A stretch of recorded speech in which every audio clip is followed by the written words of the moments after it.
দুদুমা হালিমা বলে মনে বড় ব্যথা নিয়ে মাথা হ্যাট করে তাদের কোনো কথার উত্তর না দিয়ে সোজা আমি আব্দুল্লাহ ঘর আমিনা ঘরে প্রবেশ করলাম। দরজার ভেতরে যখন প্রবেশ করতে লাগলাম আমি হালিমা দেখতে পেলাম আমিনার কোলে একটা বাচ্চা রয়েছে, মিশাল তার চলে না, আকাশের চাঁদও লজ্জা পেয়ে যাবে এত সুন্দর আমিনার বাচ্চাকে দেখতে। রীতিনীতি অনুযায়ী শিক্ষা যাতে ভালো হয় তাই এমন করে দাইমার কাছে বাচ্চাদেরকে দিয়ে দিতে হয়। এই যুবকেরা আব্বারা তরুণেরা দলে দলে বিভিন্ন জায়গা থেকে নারীরা এসেছিল মদিনা মক্কার জমিনে বাচ্চাদেরকে নেবে বলে।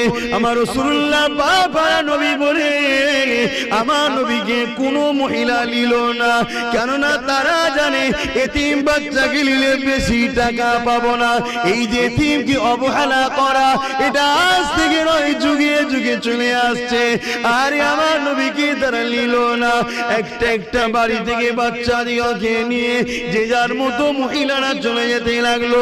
ওই কাফেলার সঙ্গে রওনা দিয়েছিল হযরত হালিমা বলে একজন মহিলা, বড় দুর্বল মহিলা, গরিব মহিলা, বয়সটাও হয়েছিল এবং গরিবী সংসার অভাবী সংসারের মহিলা।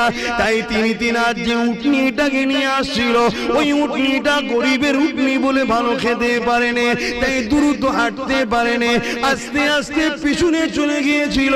বাকি কাফেলার সাথীরা আগে আগে এসে ধনী লোকদের ঘর থেকে একটা একটা করে যে যার মতো বাচ্চা নিয়ে অর্থ নিয়ে তারা রওনা দিতে লাগলো।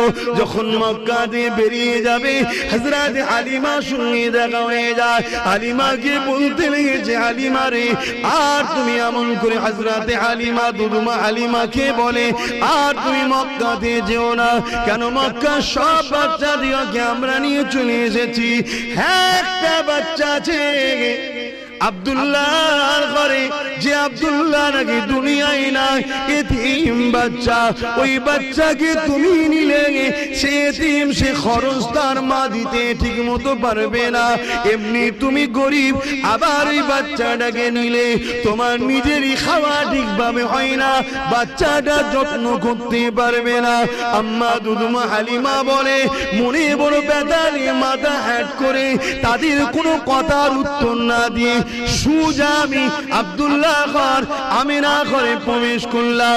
দরজার ভেতরে যখন প্রবেশ করতে লাগলাম আমি হালিমা দেখতে পেলাম আমিনার কোলে একটা বাচ্চা রয়েছে, মিশাল তার চলে না, আকাশের চাঁদও লজ্জা পেয়ে